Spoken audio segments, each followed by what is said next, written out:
Hello friends, मैं doctor परमानंद अग्रवाल आपका अनअकैडमिक में स्वागत करता हूं। हम डाइजेशन एंड एब्जॉर्प्शन लेशन को पढ़ रहे हैं और उसके अंदर हमने सब डिवीजन किया है। आज का जो हमारा डिस्कशन है वो है डाइजेशन ऑफ फूड। ये फंक्शनल एस्पेक्ट है। अभी तक हमने स्ट्रक्चरल एस्पेक्ट देखा है, कैसे डाइजेस्टिव सिस्टम बनावट है उसकी। अब हम डाइजेशन को समझने की कोशिश करेंगे। डाइजेशन होता क्या है? हमने इस वर्ड को पहले भी देखा है। इसका मतलब होता है तोड़ना, और फिर तोड़ के उससे यूजफुल कंपाउंड जो हमारे शरीर के लिए मोलिक्यूल ज़रूरत पड़ेगी उसे बनाना। अब हमें इसे तोड़ने की ज़रूरत क्यों पड़ती है? जो हम खा रहे हैं उसे समझ लीजिए वो हमारे लिए बायो मैक्रोमोलिक्यूल है। Bio means life, macro is बड़ा मोलिक्यूल है। वो हमारे शरीर में वैसे के वैसा यूज़फुल नहीं है। तो अब उसे यूज़फुल बनाने के लिए हम उसे क्या करते हैं? उसे तोड़ते हैं, और तोड़ के उसे हम कन्वर्ट करते हैं सिंपल सब्सटेंसेस में हमारे डाइजेस्टिव सिस्टम के अंदर। अब ये डाइजेस्टिव सिस्टम में जो ये चेंज कर रहे हैं, इसी चीज़ को, इसी process of conversion of complex substance, food substance into simple absorbable forms, उसे हम डाइजेशन कहते हैं। क्योंकि जो ये मैक्रोमोलिक्यूल है उसे हम डाइजेस्ट जब तक ना करें उसे हम एब्जॉर्ब नहीं कर पाएंगे। उसे जब तक हम कन्वर्ट ना करें तब तक हम उसे एब्जॉर्ब नहीं कर पाएंगे। अब ये जो पूरा प्रोसेस है, इसे करने के लिए दो मेथड्स का यूज़ होता है। एक है मैकेनिकल मेथड, दूसरा है बायोकेमिकल, जहाँ केमिकल का यूज़ हो। अब हम देखेंगे कैसा ये प्रोसेस होता है, लेकिन उससे पहले हम दो वर्ड्स को समझ लें तो बेटर है। एक बोलस और दूसरा काइम और chyme, whatever you want to pronounce it. So bolus is bolus होता क्या है? It is masticated food particles with mucus of saliva. मतलब कि आप जब उसे चबा रहे हो, चबाते समय ही वो जो फॉर्म करता है फूड, जो आपके अंदर सलाइवा के साथ मिक्स हो जाता है, उस चीज़ को हम क्या बोलते हैं? बोलस बोलते हैं, जो आपके अंदर जाएगा। एंकाइम फूड बोलस ही है, लेकिन जब वो गैस्ट्रिक जूस के साथ मिल जाता है तो अब उसे हम, जो वर्ड जो चेंज हो जाता है, उसे हम काइम कहते हैं। अब हम देखेंगे कि ये फूड बोलस कैसे बना और कैसे वो अंदर जा रहा है। ये पूरा प्रोसेस को हम इस फ्लो चार्ट में समझने की कोशिश करेंगे। बकल कैविटी का दो मेन काम है। एक है फूड को चबाना, एंड दूसरा उसे स्वेलो करने के लिए उसे हेल्प करता है वो।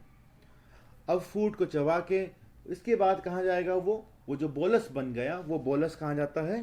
फेरिंग्स में पहुँचता है। इसके बाद फेरिंग्स से होता हुआ वो कहाँ जाएगा? इसोफेगस। और इस प्रोसेस को, फेरिंग्स से इसोफेगस ये जो जा रहा है, ये पूरे प्रोसेस को हम क्या बोलते हैं?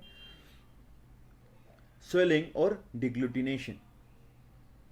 Glute, glut is throat only, तो इधर उसके अंदर जा रहा है। अब इसोफेगस में आने के बाद, इसोफेगस से जब वो स्टमक में जाता है, स्टमक की तरफ जा रहा है, तो वहाँ एक स्पिंटर है बीच में, उसे हम बोलते हैं गैस्ट्रो इसोफेजियल स्पिंटर, जो कि कंट्रोल करता है कि कब जाएगा फूड, कितना जाएगा फूड। अब ये जो मूवमेंट है फ्रॉम इसोफेगस से स्टमक जाने, इसके लिए जो हेल्प करता है, उस प्रोसेस को हम बोलते हैं peristalsis. That is the movementic wave like contraction of oesophagus and other gastrointestinal system. अब क्या फॉर्म होगा स्टमक के अंदर? काइम फोल्ड होगा। दैट इज काइम किसके साथ फॉर्म होता है? वो एसिडिक गैस्ट्रिक जूस के साथ मिलके। और क्यों होता है? क्योंकि वहाँ पे चर्निंग मूवमेंट होता है। हमने देखा है कैसे तीन तरीके के मसल फाइबर्स होते हैं, जो कि oblique muscle fibre, circular muscle fibre, longitudinal muscle fibre होते हैं स्टमक में, जिसके कारण चर्निंग मूवमेंट होता है। फूड अच्छी तरह से मिक्स हो जाता है गैस्ट्रिक जूस के साथ। इससे क्या होगा? इसके बाद फूड कहाँ जाएगा? Small intestine. स्मॉल इंटेस्टाइन कौन से पार्ट में? ड्यूडेनम में। तो यहाँ पे ब्रेकडाउन ऑफ मैक्रोमोलिक्यूल्स होता है। कहाँ पे होता है? ड्यूडेनम में। अब उसके बाद जो सिंपल सब्सटेंसेस हैं जो इस मैक्रोमोलिक्यूल के टूटने से बना वो एब्जॉर्ब होगा। कहाँ से एब्जॉर्ब होना स्टार्ट हो रहा है? जेजनम और इलियम से। ये जेजनम इलियम किसका पार्ट है? स्मॉल इंटेस्टाइन का पार्ट है। अब इसके बाद जो भी पार्ट बच गए जो हमारे शरीर के लिए यूजफुल नहीं है, जो एब्जॉर्ब नहीं हो पाया, वो हमारे लार्ज इंटेस्टाइन में जाता है और धीरे धीरे लार्ज इंटेस्टाइन से होता हुआ जो यूजफुल नहीं है, जिसे हम फीकल मैटर स्टूल के फॉर्म में, वो हमारे शरीर से बाहर आ जाता है। तो ये हमने देखा प्रोसेस कैसे फूड बोलस बना, फिर वो कायम बना, एंड अल्टीमेटली जो यूजफुल सब्सटेंस है वो एब्जॉर्ब होता है, जो नहीं है वो बाहर आ जाता है।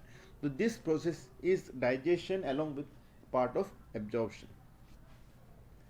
अब हम इसे पार्ट में देखेंगे, हर एक फंक्शन को समझेंगे। जैसे हमने ग्लैंड समझा, उनका अब ये फंक्शनल पार्ट है। अब सलाइवा से स्टार्ट होता है हमारा, ये हमने मैकेनिकल, जो इससे पहले जो देखा था वो मैकेनिकल एस्पेक्ट था, अब ये केमिकल। तो केमिकल प्रोसेस भी सलाइवा से स्टार्ट कर देता है। अब वो कैसे होता है? सलाइवे के अंदर में है क्या? उसके कंस्टिट्यूएंट्स में इलेक्ट्रोलाइट्स जो है sodium, potassium, chloride and bicarbonate ion है। ये 4 इलेक्ट्रोलाइट्स है। एंजाइम्स कौन से हैं जो सलाइवा में है? That is salivary amylase and lysozyme. अब जो एमाइलेज है वो 30% ऑफ स्टार्च जो हम लेते हैं उसको हाइड्रोलाइज करता है, उसे तोड़ता है into disaccharides, that is maltose. इसके लिए ऑप्टिमम पीएच जो हमारी जरूरत है वो है 6.8, दैट इज स्लाइटली एसिडिक। ये रिएक्शन होता है। तो ये हमें समझना है, सलाइवा का फंक्शन था ये सलाइवरी एमाइलेज का। और लाइसोजाइम क्या करेगा? लाइसोजाइम जो है वो एंटीबैक्टीरियल है, वो इन्फेक्शन को रोकता है। अब हम स्टमक में पहुंचते हैं इसके साथ। और स्टमक में गैस्ट्रिक ग्लैंड जिसके बारे में हमने पढ़ा है, और उसमें अलग अलग तरीके के सेल्स होते हैं। वहाँ हमने न्यूरो एंडोक्राइन सेल्स के बारे में इससे प्रीवियस लेक्चर में बता दिया था आपको। अब हम देखेंगे म्यूकस नेक सेल्स जो है वो क्या सिक्रीट करेगा आपका? म्यूकस। ये म्यूकस करता क्या है? इट लुब्रिकेट्स, वो लुब्रिकेशन करेगा and protect the mucosal epithelium. अब प्रोटेक्ट करता है, किससे प्रोटेक्ट करेगा? वो उससे HCl से प्रोटेक्ट करता है, खुद के ही जो सिक्रीशन है उसी से उसे बचाता है। पेप्टिक्स और also known as chief cell, ये सिक्रीट क्या करेंगे? Pro enzymes. कौन सा प्रो एंजाइम? पेप्सिनोजेन। अब ये पेप्सिनोजेन का काम क्या है? ये जो प्रोटीन्स होते हैं उन प्रोटीन्स को जब ये एक्टिव हो जाएगा पेप्सिनोजेन, जिसे हम पेप्सिन कहते हैं, वो प्रोटीन्स को तोड़ के प्रोटीजेज एंड पेप्टाइड्स बनाएगा। And the last is parietal और the oxyntic cells. Very important, ये सब आपको एग्जाम में पूछा जाएगा। पैराइटल एंड और ऑक्जेंटिक सेल्स, दिस इज वो क्या सिक्रेट करता है? HCl, hydrochloric acid. इसका पीएच कितना है? 1.8, highly acidic. And intrinsic factor. अब ये HCl क्या करेगा? ये पेप्सिनोजेन को पेप्सिन में कन्वर्ट करने के लिए, हमने अभी पेप्सिनोजेन पढ़ा था, पेप्टिक सेल और द चीफ सेल क्या सिक्रेट करता है? पेप्सिनोजेन। उसी को ये HCl कन्वर्ट करेगा। और इंट्रिंसिक फैक्टर क्या करेगा? एसेंशियल है ये B12 को एब्जॉर्ब करने के लिए, विटामिन B12 को एब्जॉर्प्शन के लिए। अब ये हमने एडल्ट के बारे में भी डील किया। अब हम देखेंगे कि इन्फेंट्स में स्पेसिफिक जो हमें एडल्ट में नहीं मिलता है वो है रेनिन। अब रेनिन के बारे में आप अगर देखें, ये बच्चों में, इन्फेंट में मिलता है 1 ईयर तक के बच्चों में, जिसमें प्रोटीलाइट, ये रेनिन होता क्या है? प्रोटीलाइटिक एंजाइम्स है जो गैस्ट्रिक जूस में मिलता है। और ये किस चीज में हेल्प करता है? ये मिल्क के डाइजेशन में हेल्प करता है, मिल्क के प्रोटीन्स के डाइजेशन में हेल्प करता है। अब पेनक्रियाटिक सिक्रेशन के बारे में देखें आप, ये अल्कलाइन है और कहाँ से सिक्रेट होता है? पेनक्रियास से सिक्रेट होता है। अब इसके अंदर है क्या? इसके अंदर में आप अगर इलेक्ट्रोलाइट्स देखें तो बाइकार्बोनेट्स है, सोडियम, पोटेशियम है और साथ में वाटर है। और ये सिक्रेट होते हैं पेनक्रियाटिक डक्ट से, जो उसका एपिथेलियम है। अब ये अल्कलाइन क्यों है? क्योंकि इसे न्यूट्रलाइज करना है स्टमक से जो एसिडिक आया, जो हमने अभी देखा एसिडिक फ्लूइड आया, उसी को हमको न्यूट्रलाइज करने के लिए है। इसके अंदर जो कंपोनेंट एंजाइम्स कौन कौन से हैं? ट्रिप्सिनोजेन है, कीमोट्रिप्सिन है, procarboxypeptidase, pancreatic amylase, pancreatic lipase, deoxyribonuclease and ribonuclease. अब ये टेबल को अगर हम समझेंगे तो हमारा मेन काम हो जाएगा। अब एंजाइम कौन सा है? ट्रिप्सिनोजेन हमने बोला, वो इनएक्टिव है, इसका एक्टिव कंपाउंड है ट्रिप्सिन। अब ये कैसे, कौन इसे एक्टिव बनाता है? इस एंटेरोकाइनेज, जो एंटेरोकाइनेज उसे एक्टिव बनाएगा। कीमोट्रिप्सिनोजेन, उसका एक्टिव कंपाउंड कीमोट्रिप्सिन, उसे एक्टिव कौन करता है? ट्रिप्सिन। ये जो ट्रिप्सिन अभी बना था वो ट्रिप्सिन इसे एक्टिवेट करेगा। प्रोइलास्टिलेज, और प्रोइलास्टिलेज से इलास्टेज बनेगा, उसे कौन करता है? Trypsin again. प्रो कार्बोक्सीपेप्टिडेज, उसमें कार्बोक्सीपेप्टिडेज, उसे कौन करता है? ट्रिप्सिन। प्रो, इसी तरह से हर एक चीज़ों को कौन कन्वर्ट कर रहा है? ट्रिप्सिन कन्वर्ट करता है उनके एक्टिव में। बाकी जितने हैं उनमें एक्टिवेशन रिक्वायर्ड नहीं है, वो एक्टिव फॉर्म में ही है, जैसे लाइपेज, एमाइलेज, कोलेस्ट्रोलेज। अब हम इनका इंडिविजुअल फंक्शन देखते हैं। Trypsin, chymotrypsin and elastase internal peptide bonds को तोड़ता है, प्रोटीन के अंदर का डाइजेशन में हेल्प करता है। कार्बोक्सीपेप्टिडेज वो लास्ट एमिनो एसिड को निकालता है, अलग करता है। प्रोफाइल फोस्फोलाइपेज वो फैटी एसिड को फोस्फोलिपिड से अलग करता है, सच एज लेसिथिन, जो फोस्फोलिपिड का एग्जाम्पल है उसमें से। अब लाइपेज नाम ही सजेस्ट करता है वो क्या करेगा? फैटी एसिड को निकालेगा, इट क्लीव्स, तोड़ता है उसे, कहाँ से? जैसे ग्लिसरॉल से। एमाइलेज क्या करेगा? वो स्टार्च को डाइजेस्ट करेगा और फॉर्म माल्टोज करेगा। कोलेस्ट्रॉल को, राइबोन्यूक्लियस वो आरएनए को तोड़ के छोटे चेन्स बनाता है। डीऑक्सी वो डीएनए को तोड़ के छोटे चेन्स बनाता है। अब ये पैनक्रियाटिक जूस जो है उसे सिक्रीशन होने में हेल्प कौन करता है? उसे सिक्रीटिन नामक एंड सीसीके, दैट इज कोलेसिस्टोकाइनिन नामक हार्मोन जो है वो उसे हेल्प करता है। ये कहाँ से सिक्रीट होता है? सिक्रीटिन वो ड्यूडेनम से सिक्रीट होता है जब पीएच लेस देन 4.5 है। और बाइकार्बोनेट आयंस जो सिक्रीट हो रहे हैं वो भी इसे स्टिमुलेट करते हैं। और जो लीवर है वो भी बाइकार्बोनेट आयन निकालता है इनटू बाइल, ताकि ये सिक्रीटिन सिक्रीट हो।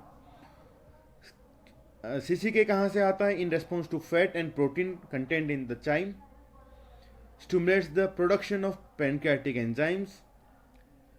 और ये सिक्रीटिन जो है उसका फंक्शन को भी बढ़ाता है, and it helps in contraction of sphincter of Oddi. ये क्या करेगा? स्पिंटर ऑफ ओडाई का कॉन्ट्रैक्शन में हेल्प करेगा। तो ये था पैनक्रियाटिक जूस के बारे में, सिक्रेशन में। अब हम आते हैं बाइल में। बाइल का कंपोजिशन आप अगर देखें तो it is mainly water, then bile salts, bile pigments, cholesterol, inorganic salts, fatty acids, lecithins, fat, alkaline phosphatase.